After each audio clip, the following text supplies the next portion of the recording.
I'm just kidding, there's no one behind the camera. What's up YouTube? I'm an average dad. In this video, I'm gonna redo our back steps with composite boards and aluminum balusters. Now, if we're gonna be in this home forever, I'd probably consider just redoing the steps completely, but the hope is that we are not. So I'm just gonna make them look as nice as possible for as little as possible. I'm talking bang for my buck. Now, quick disclaimer, I did get the composite boards for free from my parents. They were left over from when they built their deck, but I have seen people post scraps and leftovers on Marketplace for around $50 to $100. So the hot deals are out there if you're willing to look. All right, let's get to it.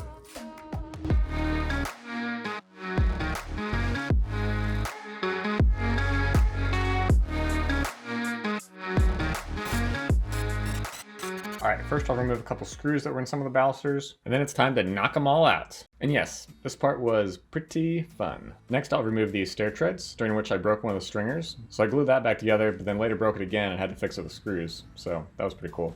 Cool. Before I stain, I want to remove all the dirt and mold buildup, as well as some of the orangish color from last time I stained it. I first tried using my orbital sander, but it was going pretty slow, so I switched to power washing. This did a great job of taking off all the dirt and grime, but did leave some of that orange color, so I decided to go back and take the time to actually sand a lot of the surfaces. This probably wasn't necessary since I used a solid stain, but I wanted to give it the best chance possible of soaking into the wood. While I was sanding, I noticed the two lower diagonal pieces were pretty loose, so I'll remove those nails and put in some screws to make it more rigid.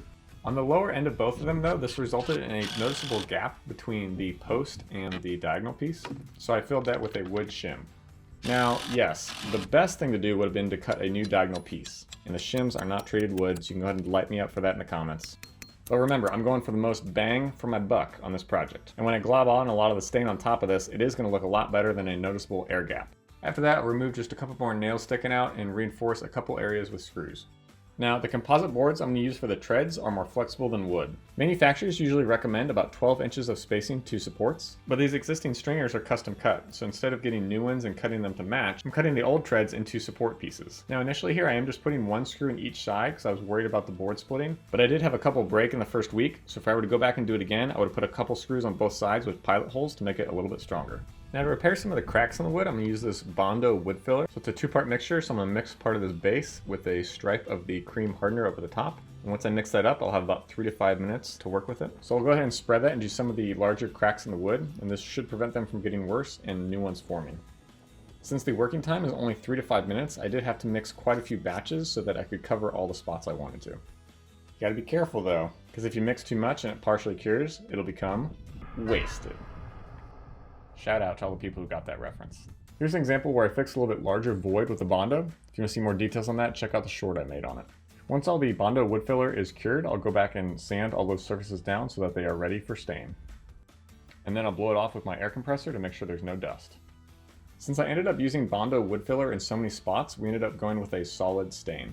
Of the few different types, solid stains just mean they will look most like paint and let the least amount of the wood grain through. This helps hide any imperfections you may have in the surface you're staining. Now, right under the door, I did leave one 2x4 because it would have been a giant pain to fully remove, but I'm going to go ahead and cut down the thickness by about half so that it is less noticeable against the composite boards. So I'll use a circular saw, a jigsaw, and a multi-tool to do that. Next, I'll trim 2 of the old boards and use them as supports on the landing area for the composite treads. This way they'll be supported in 5 different spots instead of just 3. And then, who doesn't love a second coat of stain time-lapse? Great.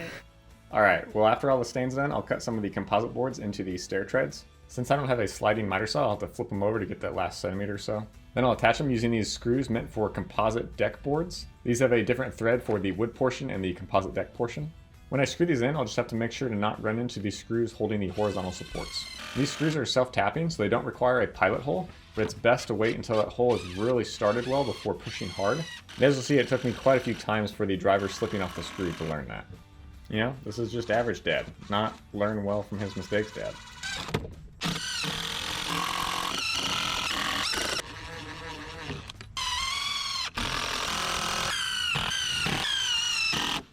Before I do the boards on the landing, I need to fix up this threshold a little bit more. The composite boards are not as tall as the existing 2x4s, so I'm going to go ahead and round off this edge with my router so that the transition is not as obvious. Once that's done, I'll measure for the notches that'll have to be cut out of the first board. So I'll cut those both initially with my miter saw and then clean up the last bit with my jigsaw. At first I cut that a little too conservatively, so I'll open up those gaps a little bit. and then that first board will be done. I'll continue on with the rest.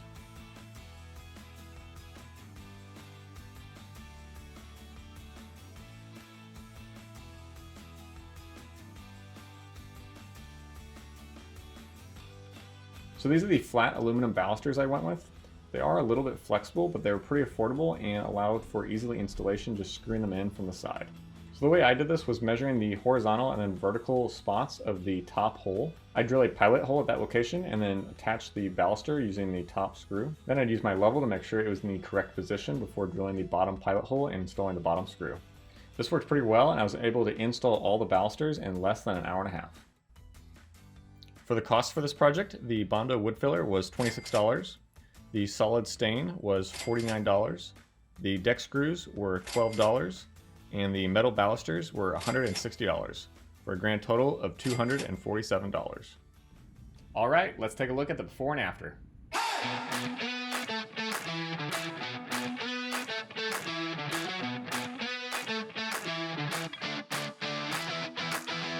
If you made it this far in the video, thank you so much for watching. If you have any questions on this project or ideas about what I should do next, let me know in the comments below. Thanks.